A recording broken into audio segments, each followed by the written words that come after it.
Hello friends, आज अपन पढ़ने जा रहे हैं क्लास 9 का इकोनॉमिक्स का चैप्टर नंबर 2 है, जिसका नाम है पीपल एज रिसोर्स। तो जो हमारी कंट्री भारत है वह विश्व की पहली कंट्री है जिसकी पॉपुलेशन सारी दुनिया में सबसे ज़्यादा है। तो जो हमारी पॉपुलेशन है वह हमारे लिए बोझ नहीं है, बल्कि एक अच्छा रिसोर्स बन सकती है अगर हम अपने लोगों को अच्छी एजुकेशन और अच्छी मेडिकल फैसिलिटी दें। तो जो हमारा चैप्टर 2 है पीपल एज रिसोर्स, इसमें हम पढ़ेंगे कि जो पॉपुलेशन होती है वह वैल्यूएबल रिसोर्स की तरह काम करती है, ना कि बर्डन बनती है, मतलब बोझ बनती है। और हम ये भी जानने की कोशिश करेंगे कि जो पॉपुलेशन होती है वह देश के लिए डेवलपमेंट में कैसे काम आ सकती है। तो चलिए स्टार्ट करते हैं। तो दोस्तों, हमारे चैप्टर की स्टार्टिंग होती है ह्यूमन कैपिटल। तो ह्यूमन कैपिटल क्या होता है? तो people with knowledge and skill for productive work are called human capital. मतलब ऐसे लोग जिनके पास अच्छी नॉलेज होती है और अच्छी स्किल होती है, जिसकी वजह से वह प्रोडक्टिव वर्क कर पाते हैं। तो ऐसे लोगों को हम क्या कहते हैं? ह्यूमन कैपिटल कहते हैं। लेकिन ये तो बता दूं कि ह्यूमन कैपिटल का डेवलपमेंट कैसे होता है। तो ह्यूमन कैपिटल का डेवलपमेंट करने के लिए हमें दो चीज़ों की ज़रूरत पड़ती है। पहली होती है एजुकेशन की और दूसरी होती है हेल्थ की। अब आप खुद ही सोच सकते हो कि अगर किसी पर्सन को अच्छी एजुकेशन और अच्छी मेडिकल फैसिलिटी मिलेगी, तभी तो वह पर्सन अपनी लाइफ में तरक्की कर सकता है। और अदर साइड की बात करें, यदि किसी पर्सन को अच्छी एजुकेशन और अच्छी मेडिकल फैसिलिटी ना मिले तो वह पर्सन अपने लाइफ में आगे बढ़ पाएगा? नहीं ना, बिल्कुल नहीं बढ़ पाएगा। तो हमें नॉर्मल पर्सन को ह्यूमन कैपिटल में चेंज करना है, तो उसके लिए हमें उसे अच्छी एजुकेशन और अच्छी मेडिकल केयर प्रोवाइड करनी पड़ेगी। इसलिए तो जो हमारे माता पिता हैं वे हमें अच्छी एजुकेशन और अच्छी मेडिकल फैसिलिटी प्रोवाइड कराते हैं, ताकि हम अपनी लाइफ में आगे बढ़ सकें और अपनी कंट्री के डेवलपमेंट में योगदान दे सकें। तो यह सीधी सी बात है, यदि लोगों को अच्छी एजुकेशन और अच्छी मेडिकल केयर दी जाए तो वह ह्यूमन कैपिटल बन जाते हैं। तो हमारे नेक्स्ट टॉपिक है इकोनॉमिकल एक्टिविटी। तो इकोनॉमिकल एक्टिविटी का मतलब क्या होता है? तो activity that are related to the process that involve processing and consuming item in return for cash. मतलब ऐसी एक्टिविटी जिसको करने से हमें पैसा मिलता है, उसे हम क्या बोलते हैं? इकोनॉमिकल एक्टिविटी कहते हैं। तो जो इकोनॉमिकल एक्टिविटी है उसे 3 भागों में डिवाइड किया गया है।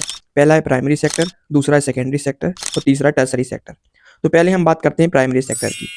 The primary sector of the economy involve extracting and producing raw material through activity like agriculture, mining, fishing, forestry and oil extraction.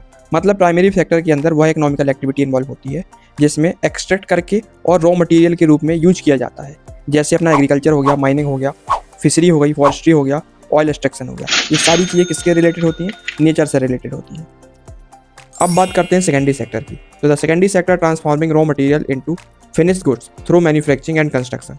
जैसे कि रॉ मटेरियल को फिनिश्ड गुड्स में बदल देते हैं। किसके थ्रू? मैन्युफैक्चरिंग और कंस्ट्रक्शन के थ्रू। जैसे कॉटन से कपड़े बनाना, इसी प्रकार स्टील से कार बनाना, इसी प्रकार से शुगर से गुड़ बनाना और वुड से पेपर बनाना। तो इस टाइप का मैन्युफैक्चरिंग वर्क होता है, वह सेकेंडरी सेक्टर के अंदर आता है। अब बात करते हैं टर्सरी सेक्टर की। तो in the tertiary sector providing services rather than goods including retail, education, health and transportation. मतलब इस सेक्टर में हम सर्विस प्रोवाइड करते हैं, जैसे रिटेल हो गया, स्कूलिंग हो गई, हॉस्पिटल हो गया, ट्रांसपोर्टेशन हो गया, रेस्टोरेंट हो गया। तो इस टाइप की जो सर्विस होती हैं वह टर्सरी सेक्टर के अंदर आती है। अब जो इकोनॉमिकल एक्टिविटी है इसे हमने एक और तरीके से डिवाइड किया हुआ है। पहला है मार्केटिंग एक्टिविटी, दूसरा है नॉन मार्केटिंग एक्टिविटी। सबसे पहले बात करते हैं मार्केटिंग एक्टिविटी। तो ऐसी एक्टिविटी जिसको करने से हम पैसा आता है उसे हम मार्केटिंग एक्टिविटी कहते हैं। और नॉन मार्केटिंग एक्टिविटी क्या है? जिसे करने से हमें कोई भी पैसा ना मिले उसे हम क्या बोलते हैं? नॉन मार्केटिंग एक्टिविटी कहते हैं। जैसे जो किसान होते हैं वह अपनी फसल खुद के लिए उगाते हैं, अपने खाने पीने के लिए। तो ये किसके अंदर आता है? नॉन मार्केटिंग एक्टिविटी के अंदर आता है। अब दोस्तों, हमारे देश के अंदर जो सबसे बड़ी समस्या है वह कई सालों से चली आ रही है, वह है division of labour between man and woman. तो दोस्तों, आपने देखा होगा हमारी कंट्री है उसके अंदर जो घर के काम किए जाते हैं वह केवल महिलाओं के द्वारा किए जाते हैं, और जो घर के बाहर के काम होते हैं वो किसके द्वारा किए जाते हैं? मेंस के द्वारा किए जाते हैं, मतलब पुरुषों के द्वारा किए जाते हैं। और सबने नोटिस किया होगा कि जो मैन होता है उसे ज़्यादा पैसे मिलते हैं और वहीं उसी काम के लिए वुमन को कम पैसे मिलते हैं। ये जनरली किसमें देखा जाता है? अनऑर्गेनाइज सेक्टर में देखने को मिलता है। अब आप खुद ही सोच सकते हो ऐसा होता क्यों है? तो ऐसा इसलिए होता है कि जो फीमेल होती हैं उन्हें पहली बात एजुकेटेड कम किया जाता है मेल की कंपेरिजन में, और इसलिए जो उनकी स्किल होती है वो भी उतनी अच्छी नहीं हो पाती है। तो यही 2 कारण हैं जिनके चलते फीमेल की इनकम लो रह जाती है मैन के कंपेरिजन में। लेकिन अब ये धीरे धीरे कम होता जा रहा है, क्योंकि जो हमारी कंट्री है वह डेवलप कर रही है और जो हमारी गवर्नमेंट है वो भी लगातार प्रयास करती जा रही है इसको ख़त्म करने के लिए। क्योंकि एक बात तो हमें सबको जानता है कि यदि वुमेन को अच्छी एजुकेशन और अच्छी स्किल मिल जाए तो वह भी अच्छा काम कर सकती है और हमारी कंट्री की इकोनॉमिकल डेवलपमेंट में मदद कर सकती है। हमारा नेक्स्ट टॉपिक है क्वालिटी ऑफ पॉपुलेशन। तो क्वालिटी ऑफ पॉपुलेशन की बेसिकली दो भाग होते हैं। एक है लिटरेसी रेट, मतलब आप कितने पढ़े लिखे हैं। दूसरा है हेल्थ ऑफ अ पर्सन, मतलब आप कितने स्वस्थ हैं। तो सबसे पहले अपन बात करते हैं लिटरेसी रेट की।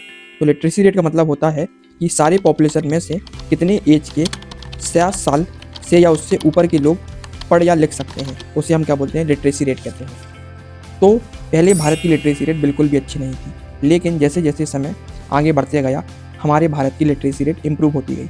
आप खुद ही देखो 1951 में हमारे लिटरेसी रेट थी वह 18% थी पूरे पॉपुलेशन में से, मतलब केवल 18% लोग ऐसे थे जो पढ़ और लिख सकते थे। और 2005 में आते आते जो बढ़कर हो गई है 64%। और 2017 में लिटरेसी रेट कितनी हो चुकी है, बढ़कर 78% हो गई है।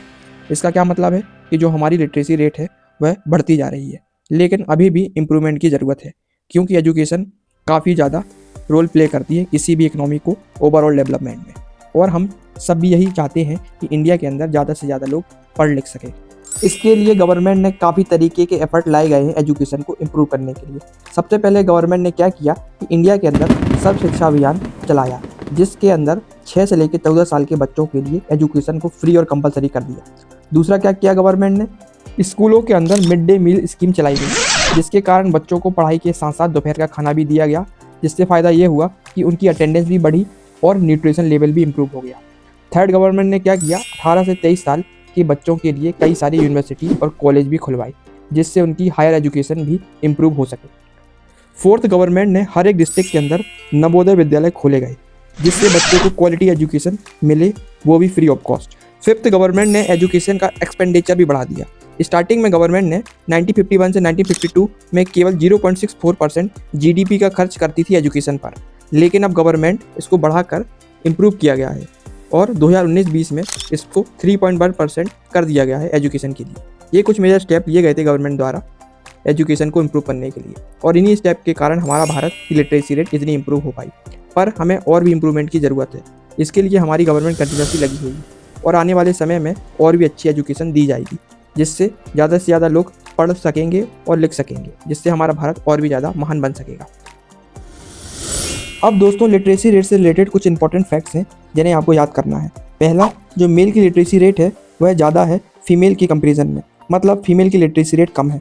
दूसरा, शहर में रहने वाले लोगों की लिटरेसी रेट 16% ज़्यादा है गांव में रहने वाले लोगों से, मतलब शहर के लोग ज़्यादा पढ़े लिखे हैं गांव की कंपैरिजन में। तीसरा है, इंडिया में सबसे ज़्यादा लिटरेसी रेट केरला स्टेट की है, जो है 94%। फोर्थ है, इंडिया में सबसे कम लिटरेसी रेट बिहार की है, जो है 62%। तो ये तो हुई लिटरेसी रेट की बात। तो अब बात करते हैं हेल्थ ऑफ अ पर्सन की। तो फ्रेंड्स, आपने देखा कि एजुकेशन कितनी इंपॉर्टेंट है। तो जितनी एजुकेशन इंपॉर्टेंट होती है तो उतनी ही पर्सन की हेल्थ भी इंपॉर्टेंट होती है। लेकिन ये बता दो कि हेल्थ को इम्प्रूव करने के लिए गवर्नमेंट ने क्या क्या किया है। तो सबसे पहले गवर्नमेंट ने बहुत सारे हॉस्पिटल और डिस्पेंसरी को खुलवाई है। दूसरा, साथ साथ बहुत सारी चीज़ों के लिए गवर्नमेंट ने इम्प्रूवमेंट किया है, जैसे डॉक्टर्स और नर्सेज की संख्या हॉस्पिटल में बढ़ा दी गई है। साथ साथ हॉस्पिटल्स के बेड का नंबर भी इंक्रीज़ कर दिया है, और गवर्नमेंट ने हॉस्पिटल में लोगों को free of cost health checkup भी हो रहे हैं, और साथ साथ लोगों को जागरूकता भी फैलाई जा रही है, और बहुत सारे कैंपेज भी रन हो रहे हैं। और गवर्नमेंट ने साथ साथ बहुत सारे मेडिकल कॉलेज भी गवर्नमेंट द्वारा खोले गए हैं। तो ये कुछ स्टेप थे जो कि गवर्नमेंट ने लोगों की हेल्थ को इम्प्रूव करने के लिए लिए थे। तो क्या रियल में लोगों की हेल्थ में इम्प्रूवमेंट हुआ है? बिल्कुल हुआ है, क्योंकि 1947 में लोगों की लाइफ एक्सपेक्टेंसी होती थी वह 30 से 32 ईयर होती थी, मतलब लोग केवल 30 से 32 साल ही जी पाते थे। लेकिन अब वह बढ़कर 2021 में हो गई है 67.2 ईयर। तो इस समय यह पता चल रहा है कि गवर्नमेंट ने हेल्थ के फील्ड में भी बहुत अच्छा काम किया है। अब हमारा नेक्स्ट टॉपिक है अनएम्प्लॉयमेंट। तो हम बात करने वाले हैं अनएम्प्लॉयमेंट क्या होता है, मतलब बेरोजगारी क्या होती है। तो इसकी बेसिक डेफिनेशन है, workers willing to take job at market wage can not find employment. मतलब किसी को काम चाहिए है लेकिन उसको काम मिल नहीं पा रहा है, तो उसे हम अनएम्प्लॉयमेंट कहेंगे। और अनएम्प्लॉयमेंट बेसिकली 3 टाइप में डिवाइड किया गया है। पहला है सीजनल अनएम्प्लॉयमेंट, दूसरा डिस्गाइज अनएम्प्लॉयमेंट, तीसरा है एजुकेटेड अनएम्प्लॉयमेंट। तो सबसे पहले अपन बात करते हैं सीजनल अनएम्प्लॉयमेंट की। तो इसकी बेसिक डेफिनेशन है, worker face jobless in a particular season. मतलब जब किसी के पास साल में कुछ महीने में ही काम रहता है और वह बाकी के बचे हुए महीने में फ्री बैठा रहता है, तो इस तरह के अनएम्प्लॉयमेंट को बोलते हैं सीजनल अनएम्प्लॉयमेंट। जैसे मान लो कोई गन्ने के रस की दुकान खोले है, तो वह गन्ने का रस कब बेच सकता है? ओनली समर सीजन में बेच सकता है ना, और वो बाकी के महीने में क्या करेगा? फ्री बैठा रहेगा। तो ये किसके एग्जाम्पल के अंदर आता है? सीजनल अनएम्प्लॉयमेंट के अंदर आता है। अब बात करते हैं डिस्गाइज्ड अनएम्प्लॉयमेंट की। तो इसकी बेसिक डेफिनेशन है situation where more people are employed than need with zero marginal productivity from extras. मतलब मान लेते हैं किसी खेत में 5 लोग काम कर रहे हैं, लेकिन उस खेत में ज़रूरत कितने लोगों की है? केवल 2 लोगों की ज़रूरत है, और जो बचे हुए 3 लोग हैं जिनका होना या ना होना कोई मैटर नहीं करता है। तो जो बचे हुए लोग हैं वह किसके अंदर आते हैं? डिस्गाइज्ड अनएम्प्लॉयमेंट के अंदर आते हैं। अब बात करते हैं एजुकेटेड अनएम्प्लॉयमेंट की। इसे बेसिकली कहाँ देखा जाता है? शहरों में देखा जाता है। इसकी बेसिक डेफिनेशन है situation where educated people can not find suitable job matching their qualification. मतलब मान लो कि हमने अपनी लाइफ में बहुत अच्छी पढ़ाई की है और बहुत अच्छे से अपनी हायर स्टडी भी कंप्लीट की है और हमने खूब मेहनत की है, फिर भी उसके बावजूद भी हमें अच्छी जॉब नहीं मिल पा रही है, तो इसे कहते हैं एजुकेटेड अनएम्प्लॉयमेंट। अब हमारा नेक्स्ट टॉपिक है effects of unemployment in country. मतलब अनएम्प्लॉयमेंट के कारण लोगों पर और हमारे देश पर क्या इफेक्ट पड़ता है। तो इसका पहला पॉइंट है wastage of man power resources. मतलब आपने अच्छी तरीके से मेहनत की है और मन लगा के पढ़ाई भी की है, पर इसके बावजूद भी हमें जॉब नहीं मिल पा रही है, तो जो हमने मेहनत की थी वह पूरी तरीके से वेस्ट हो गई है। दूसरा पॉइंट है people with the potential to boost the economy end up as liabilities. मतलब जो हमारी इकोनॉमी के लिए पोटेंशियल बन सकते थे वह लाइबिलिटी में चेंज हो जाते हैं। थर्ड है unemployment leads people to feel hopeless and depressed. मतलब अनएम्प्लॉयमेंट के चलते लोग होपलेस और डिप्रेस हो जाते हैं। फोर्थ पॉइंट है people face with unemployment have to take an undesirable job. मतलब लोग अनएम्प्लॉयमेंट के कारण जो काम वो करना नहीं चाहते थे वह काम उनको करना पड़ रहा है। फिफ्थ पॉइंट है damaging impact on general growth of economy.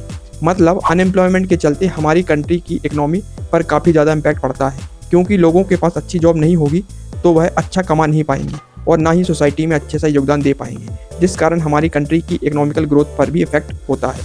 तो यहाँ पर हमारा चैप्टर समाप्त होता है। आई होप आपको यह वीडियो पसंद आई हो। यदि आपको यह वीडियो पसंद आती है तो इसे आप लाइक भी कर सकते हैं, चाहे तो आप चैनल को सब्सक्राइब भी कर सकते हैं। ऐसे ही क्लास 9 की वीडियो को देखने के लिए हमारे चैनल को सब्सक्राइब जरूर करें। Thank you.